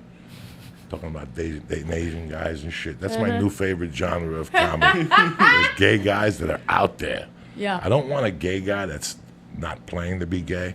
Like when I first moved to LA, the gay guys were gay, but they were playing straight. I don't like that shit. If you're gay, I want you to open the valve, bitch. Stop fucking around. I want to hear about your sexual encounters. I want to hear about what type of men you want. He was talking about Filipinos and shit. I was in the back. I thought I had to get air given to me. I love all that stuff. And some of it was sexual, but he was clean. He was very clean. He was just doing the type of guys he liked. I like all that. I listen, I like to laugh. Me too. Funny is funny. Funny is funny. I fired people for saying a fart joke at my club. Listen, look at the audience. They laugh, right? Who cares what you thought? You're too stuck on The Simpsons. There's people that just stuck on a particular thing. I think funny is funny. I watched that Dharma and Greg. I laughed. What's the girl? Not Dharma and Greg. The one afterward. Oh, They're Will and Grace. Will and Grace. With Yeah. the two people aren't even Yeah. funny. The two in the back, Sean Yeah. and the Uh-huh. girl, Uh-huh. are hysterical. I would watch that show and cheer for her. Should have been called Jack and Karen. Dog, I did Children's Hospital with her, and I pulled her aside. And I told her, I go, you've made me fucking laugh, Jack. Yeah. A lot. That crazy girl. Yeah. She's not that crazy on Children's Hospital. But she was crazy on whatever. Will and Grace. Will and Grace. She's great. No, I don't like that non-woman statement. Yeah. It's like a racist statement. It really is. It's like a racist statement to me. And it comes down to there's a lot of the times of just you can't please everybody type of thing, because there's been the people who, like you said, are all she talks about is sex. She's just trying to be shocking to like hang with the guys type of thing. And then I've had people be upset with me because I'm not dirty and be like, I don't like her comedy because, you know, I'm too clean or whatever it is. And I remember there was these two guys, they must have been teenagers or something because they were really stupid, on my wall, on my Facebook wall, having a conversation with each other, but on my wall. So I could read everything they were saying, and they were talking about how much they didn't like me. And one of the guys, his quote for why he didn't like me was like, yeah, she didn't even say one cuss word. She's not even funny. And I was like, wait, so cuss means funny? I'm so confused right now. Like, there wasn't even a valid reason for not, like, she didn't even say one cuss word. This is stupid. Wait, what? So it's like those are like, oh, girls just try to be dirty. And then if you're not dirty, then it's like, she's not a real comic. I What? can't listen to 45 minutes of dirty. My head would blow up. I want to hear something else. I'm dirty, but I'm not dirty. I'm dirty in my language, but I'm not dirty. Do you know what I'm saying? Like, Yeah. I say fuck, but I'm not dirty. Yeah. It's not like I'm doing a bunch of sex material. I'm switching it up. Yeah. I'm talking about my Jewish friend here and other things. Well, it's interesting because Anjelah, you don't know, but I'm not a comic. Before this, I was a TV editor, and I really? met Joey almost 5 years ago, and for the first couple, we've been doing this podcast for almost like 3 years, something like that. 3 years. Wow. It took me a while to get used to that kind of response. Like I don't have the thick skin that you guys have from years of auditions saying no or bad audiences, and for me, one of the things that I do now, I don't do it as a tool, but when I notice, like, I'll go to, like, Joe Rogan's Instagram or Dana White, his is huge, and they're way bigger than I'll ever be, but they get more hate than I'll ever get, and it's just, it's amazing. Like, it used to bother me. Yeah. Like, I used to go back and forth, and now I just don't even respond, or Yeah. it was weird for me at first, but I've gotten used to it, and yeah, you just can't even, like, I love, like, on your Facebook wall, they're having a conversation. Like, what's the point of having it on your Facebook wall? The people who purposely @sign you to make sure you read their tweet about how much they hate you, that blows my mind to me, because I'm like, okay, you didn't like my comedy, but the fact that you feel the need to make sure that I know that you think I'm A, B, and C, like, that stuff always blows my mind. And so in the beginning, it bothered me a lot, and I would be lying if I said it still doesn't bother me, because it does affect me. And I always thought, though, the people like these bigger celebrities who are, in the spotlight, the amount of hate that they get, I always wonder how they deflect it and keep focused on, well, I'm still going to do me. And a good example of that is Kim Kardashian. So many people love her. So many people hate her just for being her. You know what I mean? So no matter what your opinion is on her, I always wondered, how does she just keep on marching when people are so adamant about how much they hate her? And so one day I was going through my Twitter and somebody was just tweeting me some really hateful things. And I was like, man, people are just so mean. It was starting to affect me. And I went to Kim Kardashian's page, her Twitter page, and there's a part where you can see all her anybody who said @Kim Kardashian, blah, blah, blah, blah, blah, and you can read all of those. So I clicked on that to see what people were saying to her. The first 3 tweets were @Kim Kardashian, I wish you would kill yourself. @Kim Kardashian, you're a blah, blah, blah, blah, blah. And I'm like, oh my God. First of all, the fact that you formed an opinion about somebody you've never met to the point where you want them to kill themselves, you're a terrible person. But to then go say it to them, so I'm wondering, how does she read these tweets and still get up and keep going and do the next thing and do the next thing. And, you know, she has 48 million Instagram followers. 48 million. I have 212,000, and I get Instagram comments from people that are just like, you're not even funny. You're not even this and that. I don't even know. What is that, a laugh track? You know, all this kind of stuff. I can't imagine at 48 million followers. She probably gets like one a minute, like one or two angry, awful tweets a minute. It's a tough skin that you really have to put in perspective and kind of feel sorry for a person. I'll tell you what. I love music. I fucking hate Cheap Trick. I don't know why. I just don't like Cheap Trick growing up. Just didn't like Cheap Trick growing up. I like Led Zeppelin. I like Black Sabbath. Just didn't like Cheap Trick. Do you think at any time in my life I would have the time to go on Cheap Trick's wall and say, I don't fucking like you? I would never do that to somebody. The other day, I took a 5 a.m. flight. I bumped into Eliza Schlesinger. I took a picture with her. Do you know I got on the plane, I looked at my Twitter, and somebody goes, ew, did Eliza age 10 years, or did she just not have makeup on? So rude. I was gonna lay into him, but I go, you know what? That guy is probably single, lives with his mother. She's the only person that could tolerate him. I'm just gonna say a prayer for him and not even fucking respond. Yeah. Because if that's what you thought, keep it to yourself. Yeah. But to write that, Eliza saw that. They put at Eliza. Yeah. It's 6 a.m. That's what you need to see at fucking 6 a.m. as a woman. So I get it. There's people that just wake up and want to rock. They just want to ruin somebody else's fucking day. There's a lot of things I hate. I tell Lee all of them. Lee knows all the shit I hate. I fucking hate Subway. Do you think I go to their Yelp page? No, I just don't fucking go to Subway. That's it. Just don't go to Subway. But I don't have the time to put my hate for Subway. It's not that I hate Subway. I just think it's killing America. It's turkey meat. It's turkey salami. Give me fucking real salami. I'm going to go in there. You have to have $5 for a sandwich. But I just never understood that part of it. I get shit all the time. Oh, my God. I get stuff that's crazy. And sometimes I respond depending on how I'm feeling. But I've learned over the years that you get nothing from responding. These people are in hell on their own. Yeah. Yeah. For you to write that to somebody at 7 a.m, you have to be in your own private hell. Yeah. Something's going on with you that you don't even, you're looking, you're going out, you're going to give somebody the finger at a light and that person's going to pull a gun out and shoot you. Yeah. That's the day you're going to have. That's it. But that's the day you're creating for yourself. Yeah. When you see that on the news, guy got shot at the light. We don't know what that fucking guy told someone. There's people who just have a gun who are having a bad day. I just left the house from my wife. We had an argument. I got a gun in the car. This guy cuts me off and gives me the finger. You don't know what other people are dealing or thinking. I just never understood the whole internet hate thing. I never did. I hear a lot that it's good that they have an opinion. Like, so I've heard that people have that argument that if it's either they love you or they hate you. Like, if they don't care about you, then that's bad. Is that? Do you agree with that, or is that? Well, it's also most people who are going to voice their opinions are the ones who didn't like their experience.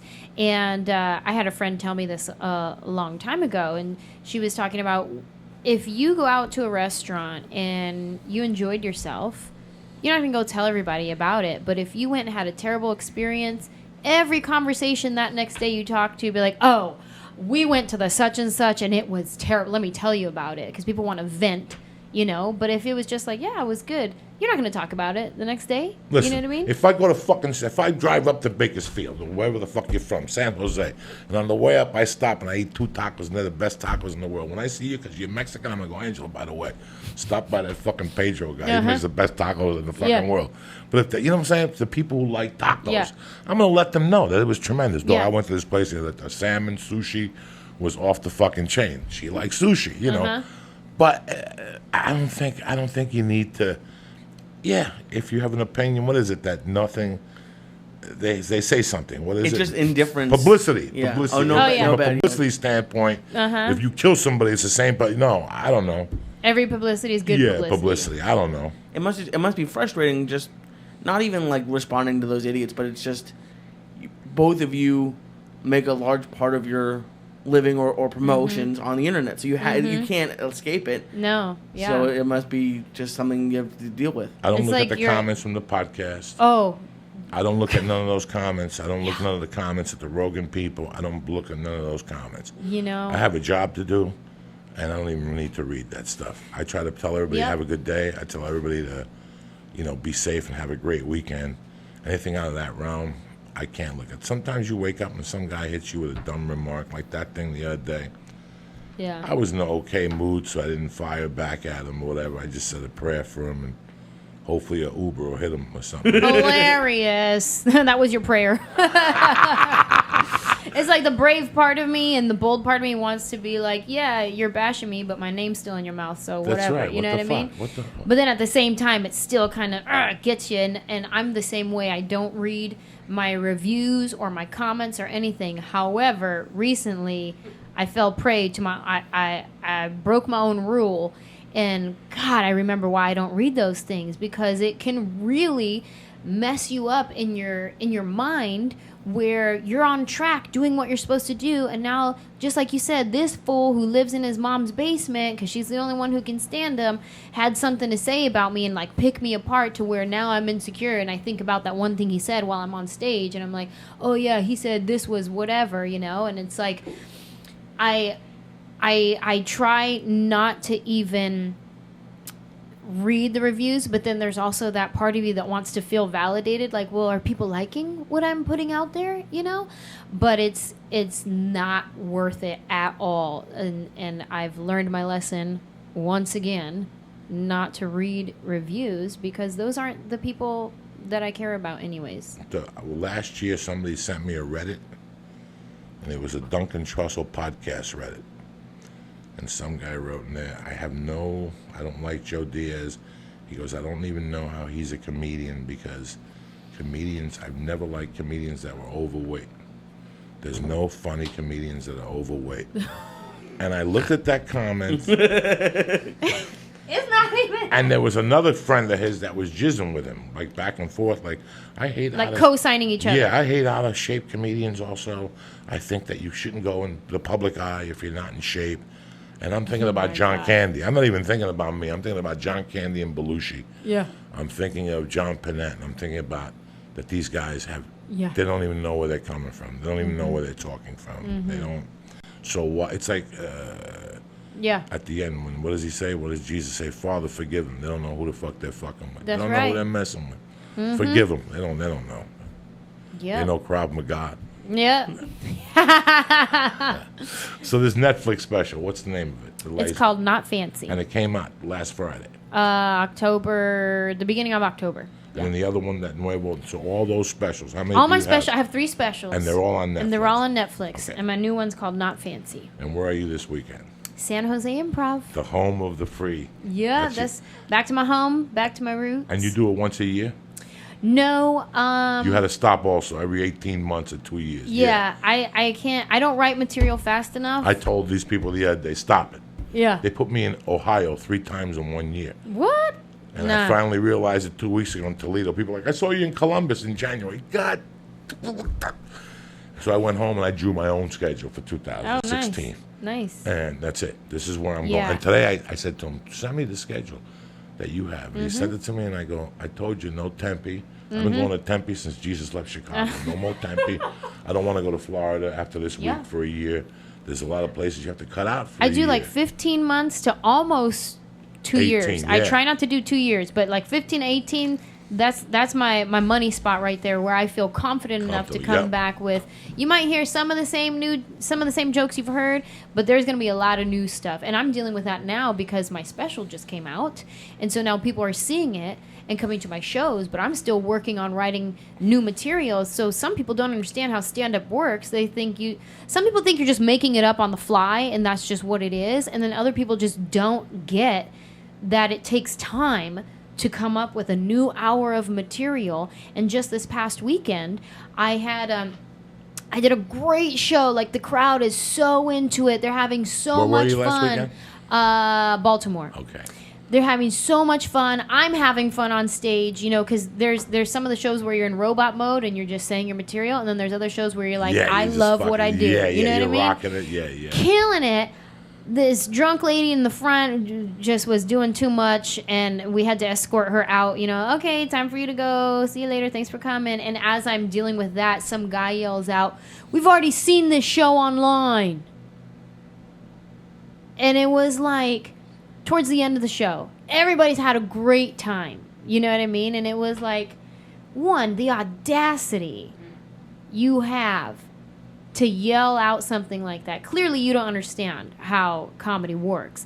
But even your insult is not even accurate, because half of my show, I know for a fact, you haven't heard, because I just wrote this stuff about my new house that I just bought a couple months ago. I filmed my special last year, so I know this is new. You know what I mean? So your insult's not even accurate. If you would have said, "I've seen half of this show on the internet," then I would accept that. I'd be like, yeah, you're right. You did. You know what I mean? But it was like, I couldn't believe it that somebody had the audacity to yell that out. And it was just like, well, you know what? Whatever. I can't even focus on that, because I know I'm working hard on writing material, but I know it doesn't just come like that overnight. I'm not, these other comics who do a new special every year, just pump out material because they live at the comedy club. I don't do that. But then you get the people that come up to you and go, "Man, you didn't do the bit about this." And exactly. You're like, God. Exactly. And I'm not one of those comics that after I do a special, all right, I'm scratching all that material, so I'm going to do all new stuff. No way. That's not fair to my fans to make them pay whatever, $30 or whatever they're paying to come to a show and then sit through new material that might be funny, might not be funny, like Russian roulette. Oh, maybe my $35 will be worth it, maybe it won't. No, I'm going to give you jokes that I know are proven to be funny because I've been doing them across the country and people laugh when they hear it. I'm going to give you some of those. And then I'm going to splice in some new ones that I hope you laugh. You know what I mean? Yeah. So it's like, it's that fine balance, but then at the same time, you hear people random shout out or they tweet you after, like, you need to write new material. I've already heard this before. I've had people tweet me that too. And I'm like, well, sorry. I don't write fast enough for you, but this is my act. This podcast, we do it twice a week. We used to get up at 5 in the morning and do it at 6 in the morning. Never charged, never considered charging a thing for. Okay? Last week, I got a fucking email from some chick that said, "We hate when you do this with the bottles. 4 people we know had to stop listening, and now we're about to stop listening." Oh my God. And I told her, don't let the door hit you in the ass. Yeah. Bye. It's so much. People feel so indebted, and sometimes you got to let them know, listen, man, we do this out of the kindness of our fucking hearts. Yeah. You go out to take a picture with them. Or, can you call my buddy who's in Kuwait? Listen, I got 100 people waiting to fucking take a picture. I can't call your fucking buddy. Yeah. They want to shoot a short film. Uh-huh. It's always these demands, and you're like, listen, we're taking a picture. Why can't we or if be you happy don't, in your own skinneth? Isn't that in the Bible? Yeah. If you Right? don't come out and take a picture, then there's that too, though. What? I paid $35 to come see you, and you can't even come take a picture? I go out and take Girl, pictures. you paid $35 for the show that you got. Did you not have a good time in the show? Yeah, I had a great time. You're welcome. Even exchange. It's crazy. People are not satisfied. And the internet, listen, with the internet, they get to know you, so they want more. They know you more, which in a way is great, but in a way for some people it's kind of weird. In some ways, for some people, it's great. They have a relationship. Like you said, you go to some towns. Went to Minneapolis, my gal showed up. Brandy Lynn. I know these people. They've been coming for the last 3 years. I've been to Minneapolis. You become friends with them, through Facebook and Twitter. Yeah. Now you can become a friendship. Happy birthday, da-da-da. Bobby Sharon, the dude in Texas, Ookie Spooky. You become friends with these people. Yeah. They're your relationship. So, but then you have these other people that are Johnny-come-latelys. They're just looking to fucking criticize, and they move on to the next guy and criticize. Yeah. I saw some guy attack me a month ago that attacked Corolla. Corolla's the nicest guy in the world. He didn't even say nothing wrong. He's like a geeky guy. This guy was attacking Corolla. So there's just people out there that are having bad days. What do you think, Lee? You attack people on the internet? Not on the internet, but then it also happens in real life. Because I've heard this conversation. People always, when you're in the public eye, it happens. But then people just even trying to get noticed, even in real life, will do it. Like yelling. Something that I've always really tried hard to do is because I saw when I was younger, is people like yelling at restaurants and at servers. What? It does something to my insides because Drives me crazy. Oh, too. yeah. But then you talk to them. Like sometimes I will respond on Twitter, and they just people get so into it. Well, they don't eat their words so much. Well, kind of, but all they wanted was to get an interaction, A response to from get you. noticed, Yep. and They then, wanna get a- and then like I'll see it a lot with you, like, oh, much love. They like, especially for you, like you have a reputation for being like, you have all these things, you like Momo and all this, so people will say it to you. And does that ever like? Do you know that they're just kind of repeating what you say, or It doesn't matter. It's not what you say; it's how you say it. Right. And I know how somebody is saying things, you know. Right. And I was thinking about a thing that happened to me once in a weed store. Every time I go to a weed store, a guy would say something to me, and he'd say it under his breath. And I played with him for about 2 months until one day I looked at him, like he caught me in one of those Diaz days. Uh-oh. And I looked him straight in the face and I asked him, I go, who gives you the right to say that? Don't say that again. You don't know me and I don't know you. Then he hated me after that. Because I tried to give him the respect of the man. I didn't attack him. I just pulled him aside in front of nobody. And I go, don't say that no more. Unless you want me to say it to you. You wouldn't want me to say it to you. And he got really like offended and he never talks to me. Even when I go there now sometimes he won't talk to me. He looks the other way. You know, he couldn't accept being a man. I just said, don't say that no more. I don't know. I get weird about it, Lee. Yeah. I just know how some people are saying things. And you brought up earlier, Anjelah, the you can't read reviews. I think it might even be harder for me sometimes not responding to positive things. Like I see a lot, some people will retweet compliments, and occasionally I'll do it for a podcast or something that I did, but it's just as damaging, I think. Yeah. Caring too much about the positive things. You totally hit it right on the money, because it's one of those things where like when that happened, when I had read those reviews on Netflix that were just terrible, and and I was so surprised by it, because as soon as my special premiered on Netflix, my Twitter was flooded with love from people who had never heard of me, fans who were like, we've been waiting for this special, you didn't disappoint, this is your best one yet, which is how I feel about it. I feel like this is my best one You're yet. growing, yeah. You get better and better and better at it. And it was flooded in one weekend. It premiered on Friday. By Sunday, I think it was, I said I had like 10,000 new followers on Instagram. I had hundreds of tweets from people that were just like, oh my God, this was hilarious. I'm showing all my family, like all kinds of stuff, right? So that when I went on Netflix and I saw the terrible things that were written about, I was like shocked. I was like, oh, wait, what? Like I really was surprised to see that people didn't like it that much. And so as soon as I read those negative things, I immediately went back to Twitter and read some of the positive things just to like cheer me up again or whatever it was. And then I had to stop because I was like, no. This isn't how it works. You guys don't validate me and make me who I am. I have to be secure enough with what I'm doing and happy enough with what I'm doing and saying and how I feel. And that's where I find my truth and my center. To me, it's what God says about me and what I say about me. Whether you're saying something good about me or bad about me, it's going to go one ear and out the other, because the second this positive feedback changes their tune about me, then I'm like up and down based on what people think about me. But I don't want to be unhealthy like that. I want to be a healthy, secure individual where I'm like, no, I'm empowered by what God says and what I say, not by what you say, whether it's good or bad. So you hit it right on the money. It's whatever people say, good or bad, it's thank you. And it was tough for me at the beginning because this is my first real, like before this, my only Facebook friends were my actual people that in my life. Yeah. Like when I first started this podcast, I had 50 Twitter followers. Yeah. And it doesn't sound great to say, but yeah, okay, like when you get nice tweets, it feels great sometimes. Like if you do something and like for the next week you get positive tweets, every once in a while I want to retweet it or I'll feel great about. But it's something that you have to learn. I hate negative tweet, but I hate positive tweets even more. I hate all that shit. It drives me crazy. It drives me crazy. Why? I get embarrassed. I get as red as you get inside. It drives me crazy. Hilarious. I can't handle it. I can't, so I just don't look at it all together. I'll go through times where I'll retweet the positive things, because to me it's like me promoting my special without hounding my fans saying, hey everybody, watch my special. Hey everybody, watch my special. So instead of me saying that again, I'll just retweet a fan who was like, oh my God, we watched it and we loved it. I love the joke when you said blah, blah, blah.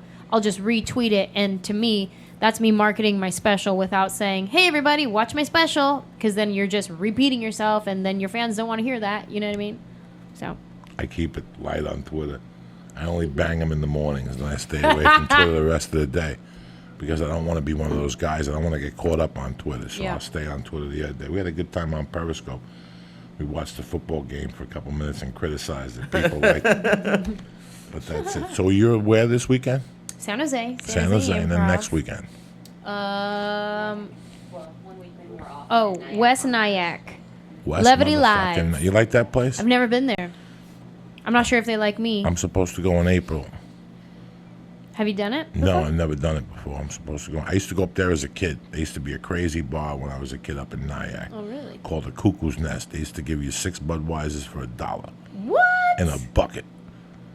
Wow.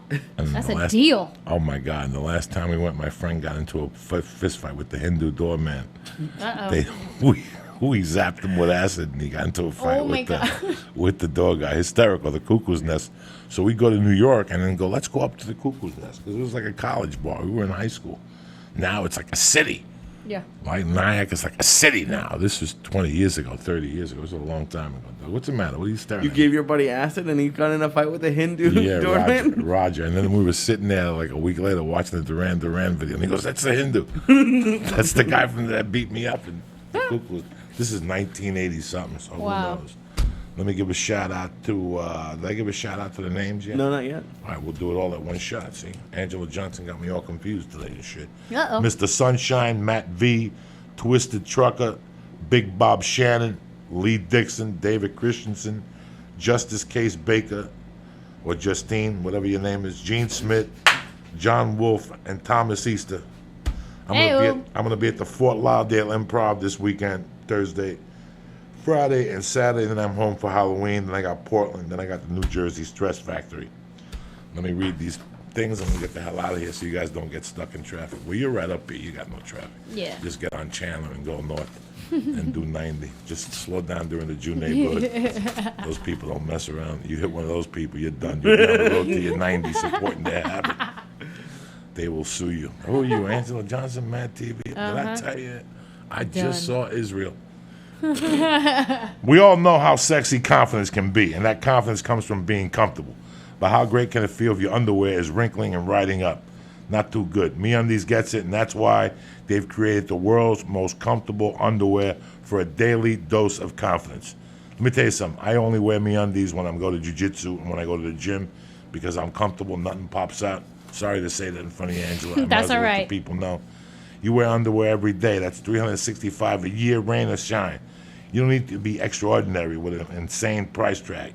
MeUndies understands it, and that's why they've created the underwear. First off, MeUndies is made from modal, a fabric that's twice as soft as cotton. Tell them, Anjelah Johnson. Ayo. That's twice as soft as whatever underwear you're wearing right now. Plus, your underwear are probably crusty right now. MeUndies is coming in with tons of colors and styles. And the only place to get matching pairs for men and women. There you go, Anjelah His Johnson. and hers? His and hers. They even release a new design every month. I love the camouflage ones, and I like the black ones with the purple stripes. Those are the ones I wear. We all know paying for shipping sucks, so MeUndies has removed that from the equation. All orders in the U.S. and Canada are gratis. MeUndies even has a money-back guarantee. If you don't love the first pair, you get the second one for free. Literally, you get nothing to lose. Wait a second. If you don't love the first pair, you get to keep it for free. How's that for you, Lisa? That's pretty great. That's what I'm talking about. So do me a favor. To sweeten the deals, MeUndies is offering you 20% off your first order. So go to MeUndies.com/Joey. That's a special offer for all my listeners. Make sure you go to MeUndies.com to get 20% off your first order and let them know who sent you, and also free shipping in Canada How do you and the spell United that? States. MeUndies, me, and then undies in capital U, NDIES, and that's it. I'm really gonna go get some They're of those really underwears. comfortable. I really enjoy them. I really like them. I like them more for working out than the other ones. The ones I got on today, they're too tight. You know, I feel like Iron Man. Modal really is the best. What happened? Modal really is Modal, the best. that's what Those I are all hear. my sheets. My bed sheets are modal. I didn't know about that till somebody said it, and then I read it on the MeUndies sheet here. Also, for all your supplementation, go to Onnit.com right now. Whether it's the hemp Force Protein, the chocolate, 2 scoops, 32 grams, to the Alpha Brain, 100% money back guarantee. Alpha Brain, 100% flagship of the company. Also, the Shroom Tech, that's what I'm going to take tonight because I'm doing a little kettlebells tonight. I didn't work out today. I've been busy all day. So I got to do some kettlebells tonight in the darkness after the baby falls asleep by myself out there. Just pick her up and just start swinging her. Please, I picked her up today 2,000 times at the park. And that's it, man. Angela, I'm really happy you came on. You're a sweetheart. you. You're America's sweetheart in my book. Thank you so much. And it was great seeing you, enough said. Thank you. Did you get to meet everybody? I did. It was amazing. How was Gandolfini? Oh Very my God. cool. He was. So really quick because I know we're signing off, but when he first walked on set, like he had this energy that would just shift a room, right? And so like he was just so cool. And I got super starstruck. I don't typically get starstruck. And I didn't grow up watching The Sopranos, so it's not like, oh, it's the guy. It wasn't that at all. It was just he had something about him, and I got real quiet and like couldn't like look at him. And then he called me on it. We were sitting, it was me, him, and the director. And we were sitting there off in one of the rooms while we were waiting for them to change lights and stuff. And he was talking to the director about me as I'm sitting right here. And he goes, yeah, she's a quiet one. And I was like, I'm actually not, but I get all weird around you for some reason. I don't know what it is. And then he just started cracking He's jokes really good with me. Women. Yeah. That was his specialty. After that, it was, hey, mama, come here, hugs, and all that kind of said stuff. That. He was amazing and so loving. And then I remember he came to my trailer after and asked if I would take a picture with his son because his son was a really big fan of mine. And I just thought it was amazing that James Gandolfini was coming to my trailer saying, hey, would you mind taking a picture for me? And I was like, oh my God, you're asking me to take a picture? This is insane.